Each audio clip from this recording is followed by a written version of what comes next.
பக்தி ஒளி நேயர்கள் அனைவருக்கும் வணக்கம். இந்த நாள் இனிய நாளாக அமைய வாழ்த்துக்கள். ஏஎல்பி ஜோதிடர், ஜோதிட ஆசிரியர் டாக்டர் சாந்தி தேவி ராஜேஷ்குமார். உங்களுடைய பிறப்பின் ரகசியம் மிதுனம். இந்த மிதுனத்தினுடைய பிறப்பின் ரகசியம், இந்த பிறப்பின் ரகசியத்தை தெரிஞ்சுக்கிறதுனால நமக்கு என்ன பலன்? இந்த வீடியோவை ஸ்கிப் பண்ணாம முழுசா கேளுங்க. அப்பதான் இந்த பிறப்பின் ரகசியத்தை தெரிஞ்சுக்கிறதுனால உங்களுக்கு என்ன பலன் அப்படிங்கிறது தெரிஞ்சுக்க முடியும். இந்த மிதுனம் என்ன பண்ணும், ரொம்ப கம்ஃபர்ட் ஜோனா தான் வாழணும்னு நினைக்குங்க. ஹார்ட் ஒர்க் எல்லாம் பண்ணாது. அவங்களுக்கு பிரெயின் தான் ஹார்ட் ஒர்க் பண்ணக்கூடிய ஒரு மெஷின். அது இருக்கிற வரையும் அவங்கள யாராலையும் அசைச்சுக்க முடியாது. இதுக்கு ஒரே ஒரு உதாரணம் இந்த மிதுனத்துக்கு சொல்லணும்னா, அதுவும் பர்டிகுலரா அந்த திருவாதிரைன்னு ஒரு நட்சத்திரம் அதுக்குள்ள இருக்கு இல்லையா, அந்த நட்சத்திரத்திற்கு தெனாலிராமனை உதாரணமா சொல்லுவோம்.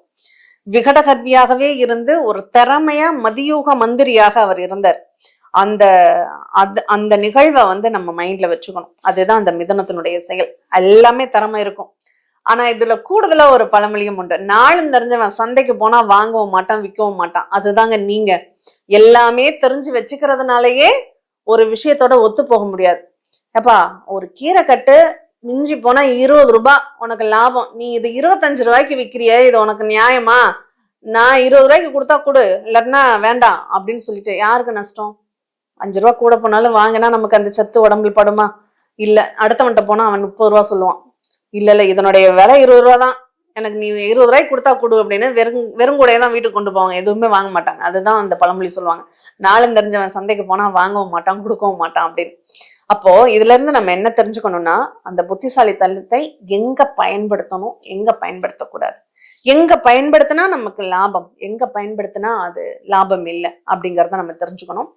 இங்க இவங்களுடைய தன்மைகள் எப்படி இருக்கும்னா, இவங்களுக்கு இடம், வீடு, சொத்து, ப்ராப்பர்ட்டி மேலதான், வண்டி, வாகனங்கள், இதன் மேலதான் அவங்களுடைய ஃபுல் ஃபோக்கஸ் அப்படிங்கிறது இருக்கும். அம்மாவை ரொம்ப நேசிக்கக்கூடியவங்களாக இருப்பாங்க. எந்த உறவு இவங்களுக்கு ரொம்ப பிடிக்கும் அப்படின்னா, தாய்ங்கிற உறவு. என்னங்க சொல்றீங்க, அம்மா தானங்க எல்லாருக்குமே ரொம்ப பிடிக்கும் அப்படின்லாம் சொல்றீங்க. அப்படியெல்லாம் இல்ல, அம்மாவே பிடிக்காதவங்களும் நிறைய இருக்காங்க இல்லையா? அதனால இவங்க அம்மாவை ரொம்ப நேசிக்கக்கூடியவங்களாக இருப்பாங்க. அம்மாவுக்கும் இவங்களுக்கும் ஒரு பாண்டிங் ரொம்ப நல்லா இருக்கும் அப்படின்னு சொல்லலாம். சரி, இவங்க குடும்ப உறவும் ரொம்ப சிறப்பாக இருக்கும். இவங்க குடும்பத்துல இவங்க என்ன தப்பு பண்ணாலும் இவங்களை அட்ஜஸ்ட் பண்ணிக்க கூடியவங்களா இருப்பாங்க பாருங்க. அதுதான் பெரிய ஆச்சரியமே. ஊருக்கு ஓடி ஓடி ஓடி உழைக்கக்கூடியவர்கள் இவங்க. ஆனா வீட்டுக்குன்னு இப்படி இருக்கிறத இப்படி எடுத்து வைக்க மாட்டாங்க. அப்ப வீட்டுல உள்ளவங்க திட்டுவாங்களா? வேற என்ன பண்றது, 4 திட்டிட்டு இவன் அப்படித்தான் அப்படின்னு சொல்லிட்டு அவங்க பாட்டுக்கு அந்த செயலை செய்வாங்க. அதுதான் அவங்களுடைய திறன். அவங்களுக்கு கொடுத்த கிஃப்ட், கடவுள் கொடுத்த கிஃப்ட் அவங்களுடைய குடும்ப உறவுகள். அதனால அந்த குடும்ப உறவுகளை இவங்க ரொம்ப மதிக்க கத்துக்கணும் அப்படிங்கறத இந்த நேரத்துல நான் சொல்றேன். ஏன்னா நமக்கு எந்த கடவுள் கொடுத்திருக்காரோ அதை நம்ம போற்றி பாதுகாக்கணும். எது நமக்கு சரியில்லையோ அதை தேடுறதே நம்ம வேலையா வச்சுக்கிறோம். எதை கொடுத்திருக்காரோ அதை கவனிக்கிறதே இல்லை இல்லையா? அப்போ இந்த கடவுள் வருமானம்ங்கிறது உங்களுக்கு ஏற்ற இறக்கத்தோட தான் இருக்கும். நிரந்தரமான வருமானம், எனக்கு திருப்தியான வருமானம் வேணும்னு நினைச்சீங்கன்னா அங்க தோத்து போயிடுவீங்க. அப்படியெல்லாம் வருமானம் உங்களுக்கு கிடைக்கவே கிடைக்காது.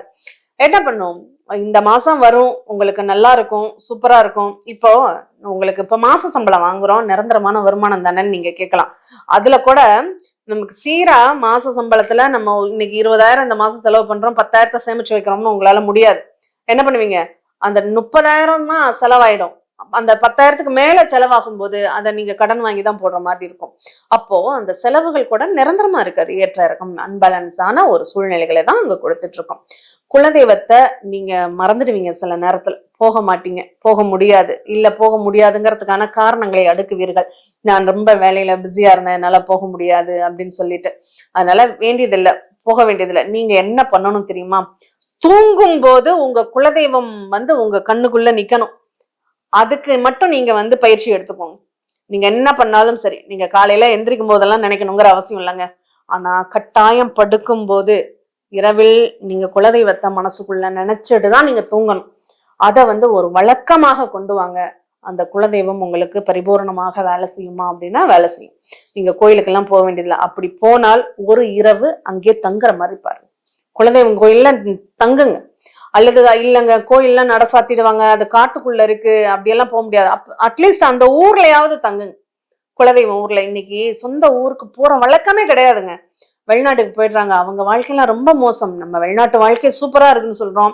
அவங்க குலதெய்வம் இங்க இருக்கும், அவங்க போறது வெளிநாட்டுக்கு போயிடுவாங்க, இங்க வரக்கூட முடியாது, மறந்துடுவாங்க, அங்கேயே சிட்டிசன்ஷிப். இப்பெல்லாம் வெளிநாட்டுக்கு போனா அங்கேயே சிட்டிசன்ஷிப் வாங்கிட்டு அங்கேயே செட்டில் ஆகிறதுதான் வழக்கமாகவே இருக்கு. அப்போ தயவு செஞ்சு அப்படி வர முடியலைன்னாலும் உங்க குலதெய்வத்தை நீங்க மனசார நீங்க இருக்கக்கூடிய இடத்துல நைட்ல மறக்காமல் உங்க குலதெய்வத்தை வழிபடுங்க. அதுதான் உங்களுக்கான பரிகாரம். ஏன்னா தனியாலாம் நான் சொல்ல மாட்டேன், பாத்துக்கோங்க. அடுத்து கடன். நீங்க இந்த ஜென்மத்துல யாருக்கு கடன் பட்டிருக்கீங்க தெரியுமா?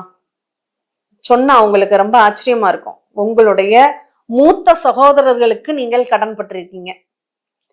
மூத்த சகோதரர்களுக்கு நீங்க கொடுத்துதாங்க ஆகணும். நீங்க அவங்களுக்கு செய்யறதுதான் உங்களுடைய பிறவி கடன், வேற வழியே இல்லை.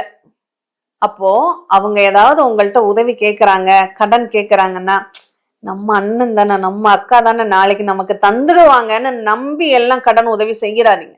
செஞ்சீங்கன்னா நீங்க தான் மாட்டிக்குவீங்க. அவங்களுக்கு நீங்க கடன் கொடுக்கணும்னு முடிவு பண்ணிட்டீங்கன்னா அந்த கடனை அவங்க கட்டலைன்னாலும் அது என்னுடைய பொறுப்பு, என்னால கட்ட முடியும், நான் கட்டிக்கிறேன் அப்படிங்கிற எண்ணத்தோட நீங்க வாங்கி கொடுங்க. அதை விட்டுட்டு நான் அண்ணனுக்கு வாங்கி கொடுத்தேன், கடன்காரன் அவன் எனக்கு கடனே கட்ட மாட்டேன்றான், அவனால என் வாழ்க்கையே போச்சுன்னு சபிக்காதீங்க. ஏன்னா இந்த பிறவியில நீங்க உங்க அண்ணனுக்கோ உங்க அக்காவுக்கோ உங்களுடைய மூத்த சகோதரர்களுக்கு கடன் படணும் அப்படிங்கறத நீங்க வாங்கி வந்த வரம். அதனால அவங்களுக்கு கொடுங்க, உங்கள்கிட்ட என்ன இருக்கோ அதை கொடுங்க. அவங்களுக்கு உடம்பு சரியில்லையா, முதல்ல ஆஸ்பத்திரிக்கு யார் கூட்டிட்டு போகணும்? நீங்க தாங்க கூட்டிட்டு போகணும். அவங்களுக்கு கல்யாணம் ஆயிடுச்சு, அவங்களுக்கு புள்ள குட்டி எல்லாம் இருக்கு, அதெல்லாம் நீங்க யோசிக்காதீங்க. அக்கா உடம்பு சரியில்லைப்பா, எனக்கு என்ன பண்ணுது, ஆஸ்பத்திரிக்கு போகணுமா, வா நான் வர்றேன், கூட கூட்டிட்டு போறேன்னு கூட்டிட்டு போங்க. உங்களுக்கு ஆரோக்கியம் சிறப்பாக இருக்கும். ஏன்னா நம்ம இந்த பிறப்பின் ரகசியத்துல பார்க்கக்கூடிய ஒவ்வொரு விஷயமே உங்களுக்கு பரிகாரம் தான். இதை மட்டும் கடைபிடிச்சுக்கோங்க போதும். உங்களுடைய வாழ்க்கை துணை எப்படி இருக்கும்? அவங்க என்ன சொன்னாலும் நீங்க கேட்டுக்கோங்க. ஏன்னா அனுபவம் ஜாஸ்தி, உங்களுக்கு அறிவு மட்டும்தான் பேசும். உங்களுடைய வாழ்க்கை துணை அனுபவமாக பேசக்கூடியவர்கள். அதனால அவங்க சொல்றதையும் கொஞ்சம் காது கொடுத்து கேளுங்க. எனக்கு எல்லாம் தெரியும் அப்படின்னு மிதப்புல இருக்காதீங்க தயவு செஞ்சு.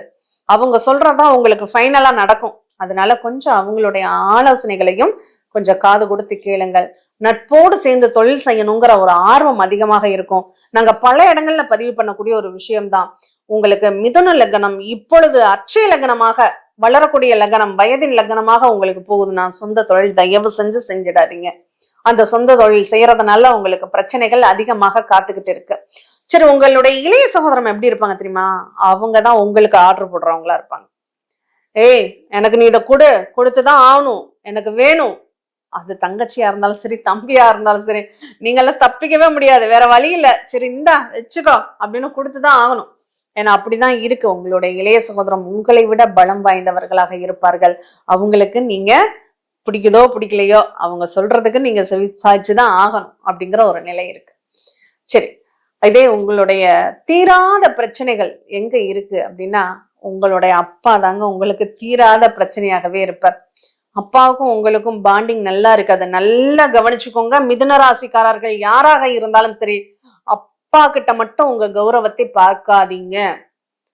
அப்பா கிட்ட கௌரவத்தை பார்த்தீங்கன்னா, அப்பா கிட்ட சாபம் வாங்கினீங்கன்னா கண்டிப்பா உங்க வாழ்க்கையில நீங்க முன்னுக்கே வர முடியாதுங்க.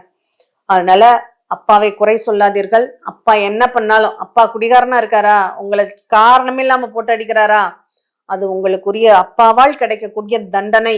அப்பா உங்களுக்கு சொத்து கொடுக்கலையா, பெத்தவன் எனக்கு சொத்தே தரல, சபிக்காதீங்க. அதுதான் உங்களுடைய பிறவி கடன், உங்களுடைய பிறப்பின் ரகசியம் அதுதான். அப்பா சொத்து வச்சிருக்காருன்னா அப்பா நாளைக்கு தரட்டும். இப்ப அப்பா எப்பயாவது, எப்பா உனக்கு சேர வேண்டியது நீ எழுதி வாங்கிக்கன்னா ஒரு காலில் விழுந்து நமஸ்காரம் பண்ணி கொடுப்பா, நான் வாங்கிக்கிறேன்னு சொல்லி வாங்கிக்க பழகுங்க. இல்லப்பா இப்ப எதுக்குப்பா, அப்புறம் பாத்துக்கலாம் அப்படின்னா அந்த சொத்து உங்களுக்கு கிடைக்காது. அதனால எந்த அளவுக்கு அப்பாவை மகிழ்விக்க முடியுமோ அந்த அளவுக்கு மகிழ்வீங்கள். இல்ல என்னைய புரிஞ்சுக்காத அப்பாவா இருக்காரு, ஏன் இவருக்கு எனக்கு அப்பாவா கிடைச்சாரோ அப்படின்லாம் நினைக்காதீங்க.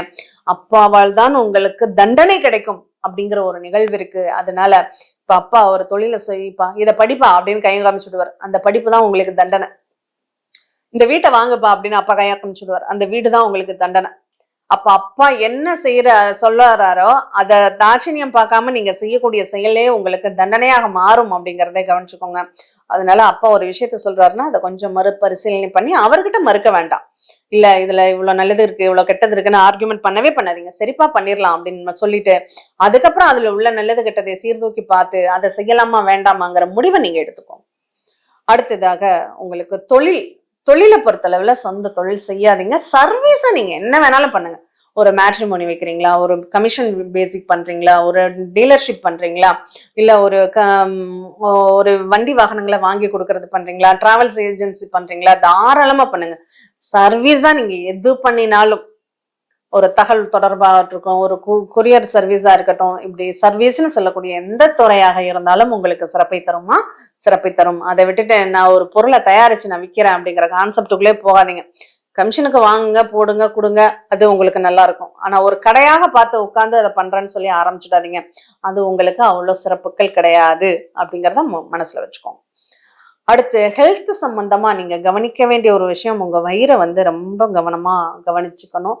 நீங்க ஆசைப்பட்டு ஏதாவது இது எனக்கு பிடிக்குது, எனக்கு இது இது இன்பம், இது சாப்பிட்டாவே ஒரு சிலர் சொல்லுவாங்க பாருங்க, ஒரு சுவையான அவங்களுக்கு பிடிச்ச உணவுகள் கிடைச்சிட்டா எப்பா சொர்க்கம்பா அப்படின்னு சொல்லுவாங்க பாருங்க. அதெல்லாம் நினைச்சு கூட பார்க்காதீங்க. அப்படி சொன்னீங்கன்னா அதுதான் உங்களுக்கு பிரச்சனையே. அந்த மாதிரி எல்லாம் முடிவெடுத்துறாதீங்க. அது உங்களுக்கு சிறப்புகளை தராது. அதே மாதிரி கௌரவம், எந்த இடத்துலயுமே கௌரவத்தை பார்க்காதீங்க.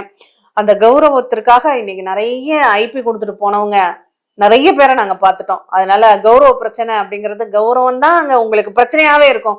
அதனால கௌரவ பிரச்சனைன்னு நீங்க எதையுமே யோசிக்காதீங்க. ஒரு இடத்துல மரியாதை உங்களுக்கு கிடைக்கலையா, பிரச்சனையே பண்ணாதீங்க, ஓரமா ஒதுங்கி போயிடுங்க. நீங்க எந்த அளவுக்கு ஒதுங்கி போறீங்களோ, முதல் மரியாதை தேடி வந்தால் கூட, ஒரு கோவிலுக்கு போறீங்க, உங்க பக்கத்துல வர்றவங்களுக்கு கிரீடம் கொடுக்குறாங்க, உங்களுக்கு கொடுக்கல, கவலையே படாதீங்க.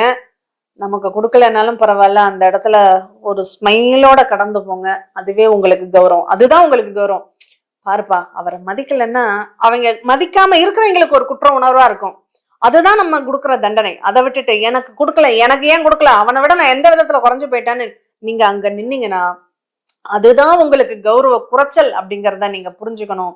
அதனால கௌரவம்ங்கிறத நீங்க எந்த இடத்துல எதிர்பார்க்காமல் கடந்து போறீங்களோ அவங்களே கூப்பிட்டு உங்களுக்கு மரியாதை செலுத்துவாங்க. அதுதாங்க உங்க பிறப்பின் ரகசியம். இதை புரிஞ்சுக்கோங்க. உங்க வாழ்க்கை ரொம்ப அற்புதமாக, ரம்யமாக, உங்க வாழ்க்கையில எல்லாமே சிறப்பாக அமையும். இதை தெரிஞ்சுக்கிட்டாவே உங்களுக்கு எல்லாமே சப்போர்ட் பண்ணக்கூடியவங்களாக இருப்பாங்க. மீண்டும் இனியதொரு நிகழ்வில் சந்திப்போம். நன்றி, வணக்கம்.